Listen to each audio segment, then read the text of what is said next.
CSIR Indian institute of chemical biology में आपकी recruitment आ गई है। इस वीडियो में हम डिटेल में बात करेंगे किस पोस्ट पे आपकी रिक्रूटमेंट आई है, नंबर ऑफ वैकेंसीज आपकी कितनी है, एलिजिबिलिटी क्राइटेरिया क्या है, क्या इस जॉब में एक्सपीरियंस आपकी कंसीडर कर रहे हैं या नहीं, सिलेक्शन का प्रोसेस यहाँ पे कैसा क्या रहेगा, एग्जाम पैटर्न कैसा क्या रहेगा, सैलरी कितनी मिलेगी और आप इस पोस्ट पे कैसे अप्लाई कर सकते हैं, ये सभी इन्फॉर्मेशन मैं आपको इस वीडियो में शेयर करूंगा। अगर आप हमारे चैनल रैंकिंग पीडिया एजुकेशन पर नए हैं तो चैनल को अभी सब्सक्राइब कर लें। तो इस टेबल में आप देख पा रहे होंगे वैकेंसीज यहाँ पे मेंशनड है। तो जूनियर सेक्रेटेरिएट असिस्टेंट की वैकेंसी है, पोस्ट कोड इसका यहाँ पे मेंशनड है। वैकेंसी आपकी सिर्फ एक है, वो भी है अनरिजर्व कैटेगरी में। पे लेवल यहाँ पे लेवल 2 है।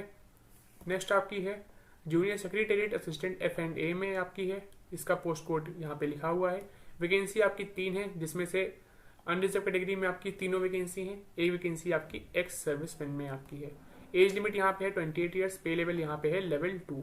इसके लिए एसेंशियल क्वालिफिकेशन क्या है? अगर आपने इंटरमीडिएट कंप्लीट कर लिया है, यानी अगर आपने 12th कंप्लीट कर लिया है प्लस कंप्यूटर टाइपिंग स्पीड है, तो फिर आप इसमें अप्लाई कर सकते हैं। यही सेम आपकी है जूनियर सेक्रेटेरिएट असिस्टेंट SNP पे। यहाँ पे आपकी 2 वैकेंसीज हैं अनरिजर्व कैटेगरी में। पे लेवल लेवल 2 आपका रहेगा। सेल 1 पे मैट्रिक्स एज पर दी 7th CPC। नेक्स्ट आपकी है 4th पोस्ट आपकी है यहाँ पे जूनियर स्टेनोग्राफर की। वैकेंसी सिर्फ आपकी इसमें 2 हैं, एक आपकी अनरिजर्व कैटेगरी में है और दूसरी आपकी है SC कैटेगरी में आपकी एक वैकेंसी है। ठीक है, तो टोटल आपकी 2 वैकेंसी हैं जूनियर स्टेनोग्राफर के लिए। और इसमें एजुकेशन क्वालिफिकेशन क्या है? अगर आपने इंटरमीडिएट कंप्लीट कर लिया है तो आप इसमें अप्लाई कर सकते हैं, प्लस स्टेनोग्राफी में प्रोफिशिएंसी आपकी यहाँ पे मांगी गई है। ठीक है, मैक्सिमम एज लिमिट में आपको यहाँ पे छूट भी मिलेगी as per the government norms, तो वो भी अभी हम देख लेंगे। बाकी जॉब रिक्वायरमेंट आप यहाँ पे पढ़ सकते हैं। जॉब रिक्वायरमेंट क्या क्या आपको जॉब यहाँ पे करनी होंगी। अगर आप जूनियर स्टेनोग्राफर की पोस्ट पे यहाँ पे पोस्टेड होते हैं तो फिर आपके यहाँ पे वर्क जो जॉब प्रोफाइल होगी वो चीज यहाँ पे मेंशन्ड है। नेक्स्ट है मोड ऑफ रिक्रूटमेंट, आप यहाँ पे देख सकते हैं। तो जो जूनियर सेक्रेटेरिएट असिस्टेंट की जो पोस्ट थी और जूनियर स्टेनोग्राफर की जो पोजीशन है, उसमें आपकी जो रिक्रूटमेंट होगी, जो आपका सिलेक्शन प्रोसेस है, उसमें आपका स्किल टेस्ट है और रिटन एग्जामिनेशन के बेसिस पे आपका यहाँ पे सिलेक्शन होने वाला है। अब मोड ऑफ एग्जामिनेशन की यहाँ पे बात कर लेते हैं। तो मीडियम ऑफ क्वेश्चन आप यहाँ पे दे सकते हैं। आपके क्वेश्चन हिंदी और इंग्लिश दोनों में हो सकते हैं। जो आपका इंग्लिश का पोर्शन होगा वो आपका इंग्लिश में होगा। Standard of exam class 12th basis पे आपके एग्जाम होने का होगा। जो क्वेश्चन पेपर सेट होगा उसका जो स्टैंडर्ड ऑफ एग्जाम होगा वो क्लास 12th है। ठीक है, now total number of question है 200 और टाइम मिलेगा 2 hours 30 मिनट, यानी 2.5 घंटे का पेपर होगा। 200 क्वेश्चन आपके इसमें आएंगे।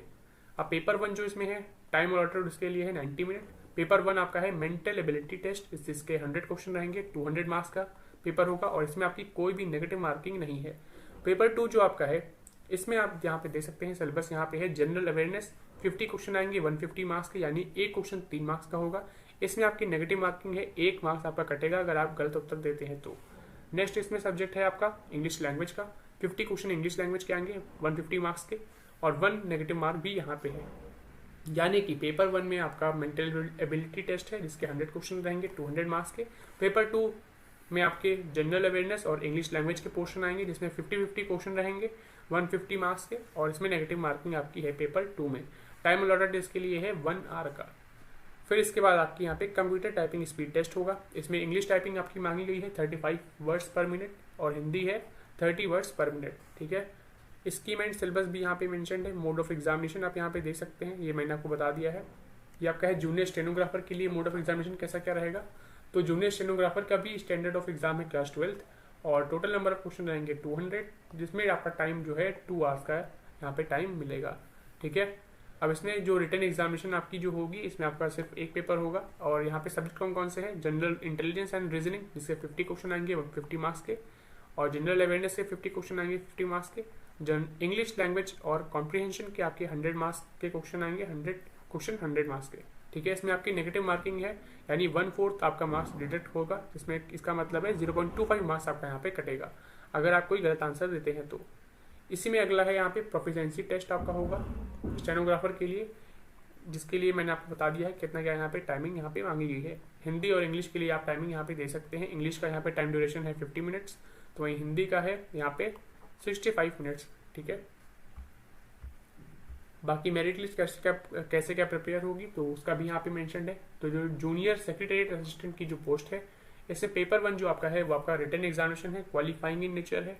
ठीक है, और कंप्यूटर जो टाइपिंग टेस्ट है ये आपका क्वालिफाइंग इन नेचर है। मेरिट जो है वो आपकी पेपर 2 से बनेगी ठीक है, जिसमें आपकी नेगेटिव मार्किंग थी। तो पेपर 2 से आपकी मेरिट लिस्ट बनेगी, लेकिन पेपर 2 में आप तब पहुंचेंगे जब आप पेपर 1 क्वालिफाई करेंगे। ठीक है, तो इस चीज़ का भी आपको ध्यान रखना है। जूनियर स्टेनोग्राफर पे आते हैं, तो यहाँ पे भी सेम आपका है। स्टेनोग्राफी जो आपका टेस्ट होगा वो क्वालिफाइंग नेचर है, उसको क्वालिफाई करना होगा आपको, तभी आप नेक्स्ट राउंड पे जाएंगे। और जो फाइनल मेरिट लिस्ट आपकी बनेगी वो आपकी रिटन एग्जामिनेशन के बेसिस पे बनेगी, और फाइनल जो डॉक्यूमेंट वेरिफिकेशन राउंड होगा उसके बिहाफ पे आपकी फाइनल मेरिट लिस्ट प्रिपेयर की जाएगी। ठीक है, नेक्स्ट आप यहाँ पे टर्म्स एंड कंडीशंस पढ़ सकते हैं। ये पीडीएफ मैं अपने टेलीग्राम ग्रुप पे शेयर कर दूंगा, तो वहाँ से इसको पढ़ लेना। अब डॉक्यूमेंट वेरिफिकेशन आप यहाँ पे दे सकते हैं। ठीक है, एप्लीकेशन फ़ी की बात कर लेते हैं। तो women, SC ST PWBD ex serviceman को कोई भी फ़ी यहाँ नहीं पे करनी है।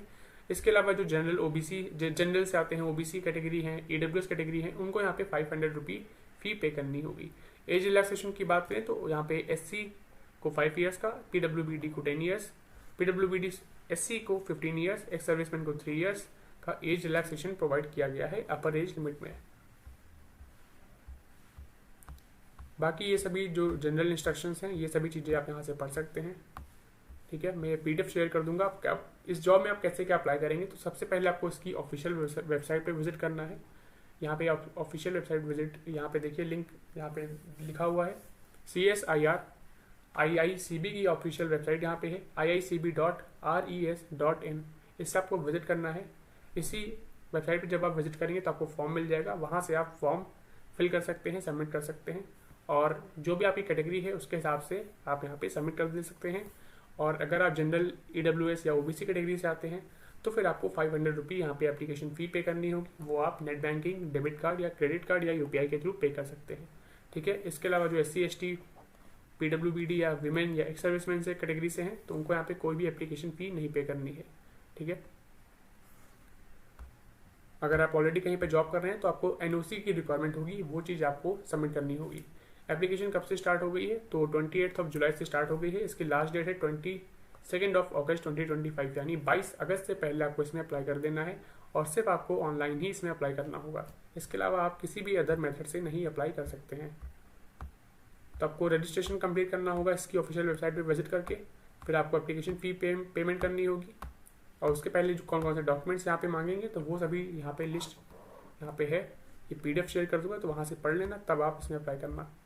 तो इस वीडियो को जल्द से जल्द अपने दोस्तों में शेयर कर दें, और हमारे चैनल रैंकिंग पीडिया एजुकेशन को अभी सब्सक्राइब कर लें। मिलते हैं एक और नई रिक्रूटमेंट वीडियो में। धन्यवाद।